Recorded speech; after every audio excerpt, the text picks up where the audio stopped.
Hello. Hello, अस्सलाम वालेकुम। हाँ, वालेकुम सलाम। कौन? अब्बू भाई, मैं आजाद अली बोल रहा हूँ गुजरात से। हाँ, बताइए भाई।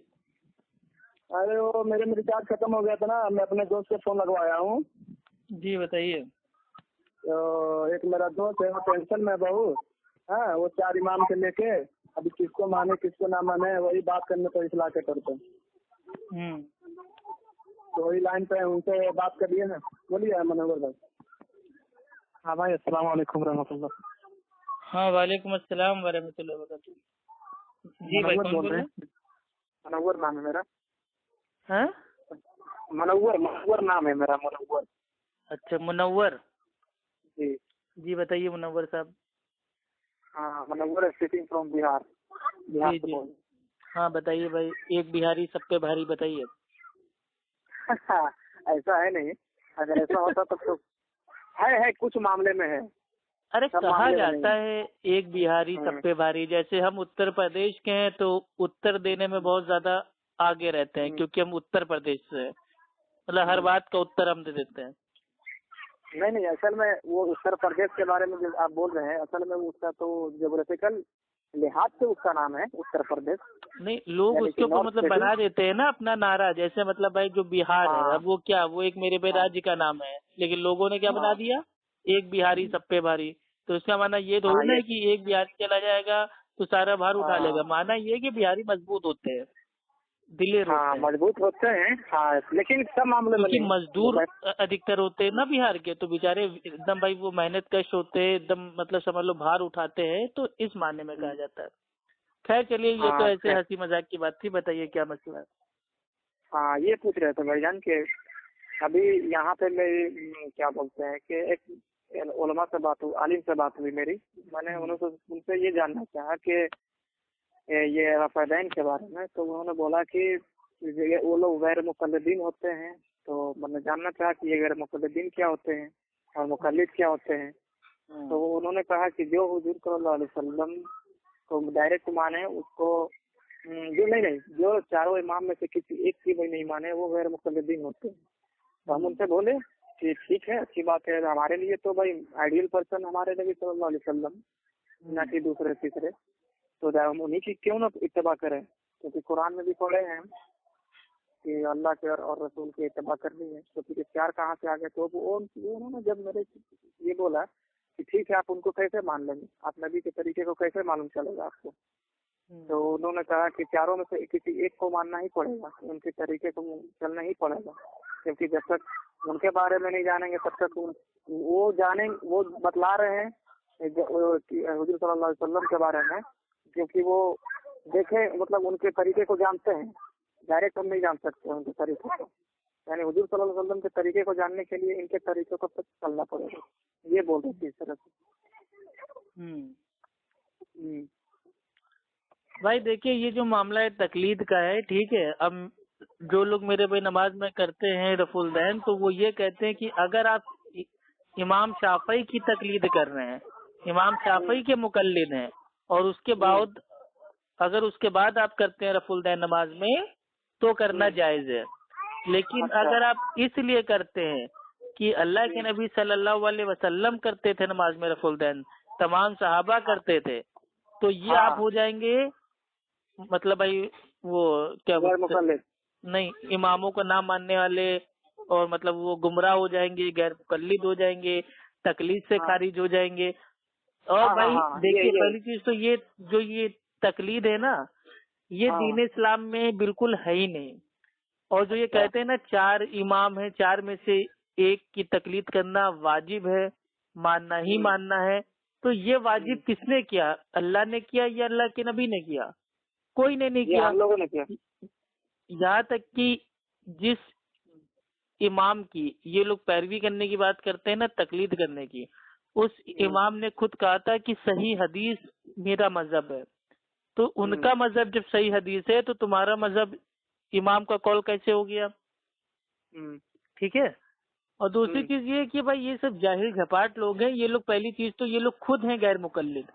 मैं ये मैं मतलब भाई पूरी एकदम उससे करूं जिम्मेदारी से کہ اس دنیا میں کوئی بھی اپنے آپ کو امام ابو حنیفہ رحمۃ اللہ علیہ کا پکا مقلد ثابت کر ہی نہیں سکتا.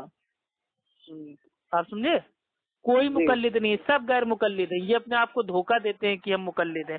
اگر یہ مقلد ہیں تو ان کے امام اعظم ابو حنیفہ رحمۃ اللہ علیہ کے نزدیک شوال کے 6 روزے رکھنا یہ مطلب بدعت تھا. کیا تھا؟ بدعت تھا، یعنی کہ ثابت نہیں تھا. لیکن آج ہر حنفی بھائی یہ مانتا ہے کہ رمضان کے بعد اگر شوال کے کوئی 6 روزے رکھتا ہے تو یہ سنت ہے.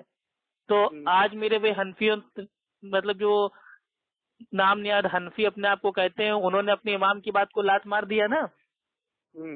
امام ابو حنیفہ رحمۃ اللہ علیہ فرماتے ہیں کہ جو مدینہ ہے وہ جو حرمین ہوتا ہے اس میں داخل نہیں ہے. لیکن آج سارے حنفی علماء مانتے ہیں کہ جو مدینہ ہے وہ بھی داخل ہے حرم میں. سارے حنفیت نے اپنے امام کے قول کو میرے بھائی جوتے کی نوک پہ رکھ کے اڑایا کہ نہیں اڑایا؟ امام ابو حنیفہ رحمۃ اللہ علیہ کے نزدیک اگر کوئی اپنے بچوں کا عقیقہ کرتا ہے تو ایسا کرنا یہ دور جہالت کا عمل ہے.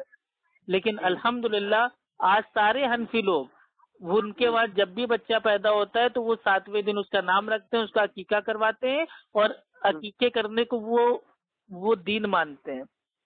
تو کیا یہ عقیقہ کرنا صحیح نہیں ہے؟ عقیقہ کرنا تو ثابت ہے نا، لیکن امام ابو حنیفہ رحمۃ اللہ علیہ کے نزدیک عقیقہ کرنا دول جہالت کا عمل تھا. اچھا ہاں، تو اب کیوں اپنے امام کو چھوڑ دیا؟ آئیے اگلی چیز پہ آتے ہیں. اپنے امام کے اندھے مقلد ہیں یہ؟ چلیے ثابت کر دیں، 1 لاکھ کا انعام روپے انشاءاللہ میں دینے کے لیے تیار ہوں. امام ابو حنیفہ رحمۃ اللہ علیہ کے نزدیک جو مائیں ہیں وہ اپنے بچوں کو وہ 2.5 سال دودھ پلائیں گی. اور یہ بات آتی ہے میرے بھائی فقہ حنفی کی معتبر کتاب، اس کا نام ہے ہدایہ، اس کی جلد 1 اور صفحہ نمبر 319 پہ کیا آتا ہے کہ امام صاحب کے نزدیک جو مائیں ہیں وہ اپنے بچوں کو 2.5 سال دودھ پلائیں گی. لیکن اللہ تعالیٰ قرآن میں کیا کہتا ہے؟ سورہ البقرہ سورہ نمبر 2 آیت نمبر 233 میں کہ اور مائیں اپنے بچوں کو 2 سال دودھ پلائے. اللہ اکبر. اللہ تعالیٰ کہہ رہا ہے کہ 2 سال دودھ پلائے اور امام ابو حنیفہ کہہ رہے ہیں 2.5 سال دودھ پلائے. اب بتائیے، اب یہ کیا ان کو مجبوری میں اپنے امام کو چھوڑنا پڑا نا؟ تو جب یہ خود اپنے امام کو چھوڑ رہے ہیں، خود غیر مقلد ہو گئے ہیں، تو دوسروں کو کیوں کہتے ہیں کہ غیر مقلد ہیں؟ یہ خود ہی غیر مقلد ہیں. اور انہوں نے اپنی زندگی میں کس معاملے میں امام ابو حنیفہ رحمۃ اللہ علیہ کی تقلید کی ہے؟ یہ لوگ کہتے ہیں نا کہ مطلب جو تقلید ہے بہت ضروری ہے، بنا تقلید کے کوئی دین پہ نہیں چل سکتا. ٹھیک ہے، اور بنا تقلید کے کیسے تم مطلب سمجھ لو گے دین کو؟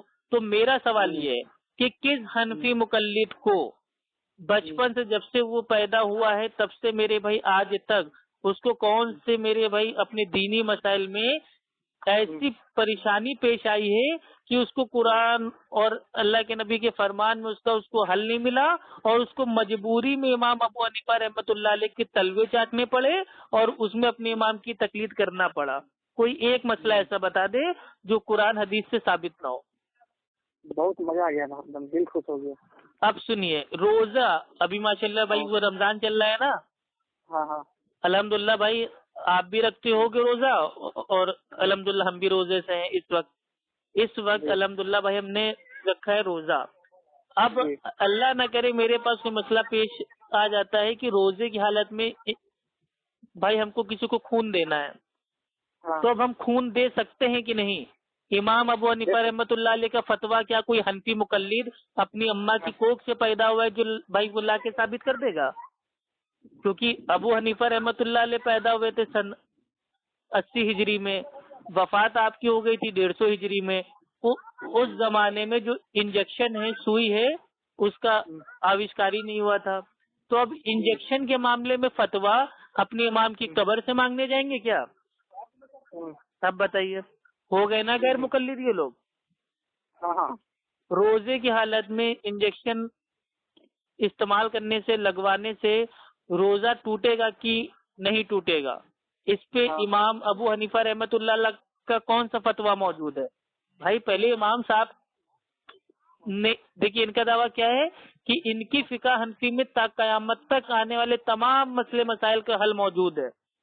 हाँ, तो इंजेक्शन का मसला कहाँ मौजूद है इमाम साहब से? अच्छा, भाई तो ये तकलीद रमजान में किसकी करने का दावा हो रहा है? सकता है रोजा की हालत में? तकलीद करने का दावा हो रहा है इमाम आजम अबू हनीफा रहमतुल्लाह अलैह की, ना कि आज हाँ। के हनफी आलिमों की।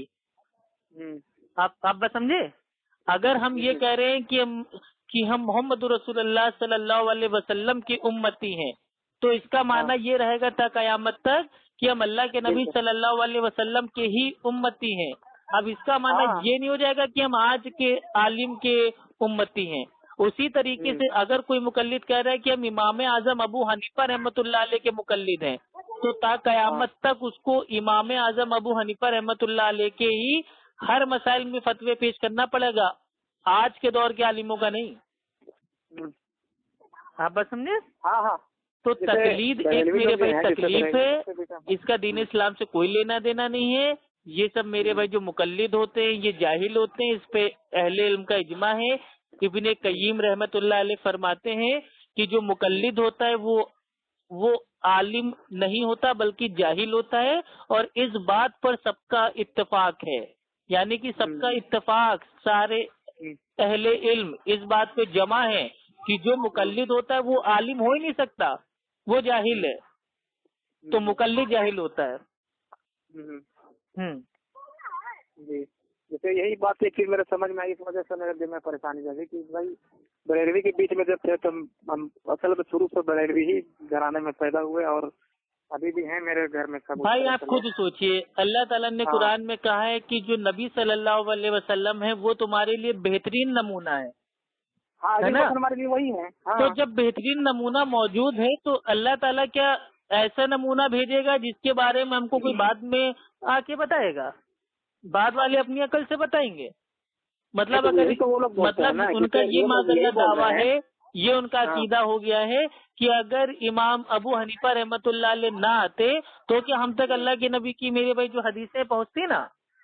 अरे इमाम अबू हनीफा रहमतुल्लाह आ गए हैं तो हमारा क्या मेरे भाई उखड़ गया है, और ना आते तो कौन सा उखड़ जाता। हमको क्या लेना देना किसी इमाम से भाई। इमाम की अगर जो बात कुरान हदीस से साबित है अल्हम्दुलिल्लाह उसको मानने के लिए तैयार है, नहीं साबित है तो जाए चूल्हे भाड़ में उसकी बात जाए, अपने से क्या लेना देना। हम कोई मुकल्लिद किसी के थोड़ी ना है। हमारे नबी सल्लल्लाहु अलैहि वसल्लम ने जो बातें हम तक पहुंचा दी वो अल्लाह सुब्हानो तआला की जिम्मेदारी थी कि वो शरीयत का इल्म उम्मत तक पहुंचाता, और उसके लिए उलमा को पैदा किया गया। उलमा अंबिया के वारिस हैं। क्यों कहा जाता है उलमा अंबिया के वारिस है? क्योंकि उलमा अपना दीन नहीं बनाएंगे, अपने फतवे नहीं देंगे, अपने बाप दादाओं के दीन को नहीं दाखिल करेंगे, बल्कि जो शरीयत है आसमानी दीन है वो लोगों को बताएंगे। तकलीद तकलीद तकलीद, अरे हर चीज में तकलीद। आदमी ने તમારો કોલ હોલ્ડ પર રાખ્યો છે, कृपा करी लाइन पर रहो। हेलो, आप जिस व्यक्ति से बात कर रहे हैं ये किसने होल्ड किया है? होल्ड पर रखा है, कृपया लाइन पर बने रहे। चलिए अच्छा ठीक है, रखिए, रोजा इफ्तार के बाद बात कीजिएगा, ठीक है? कॉल ऑन ओके, अस्सलाम वालेकुम।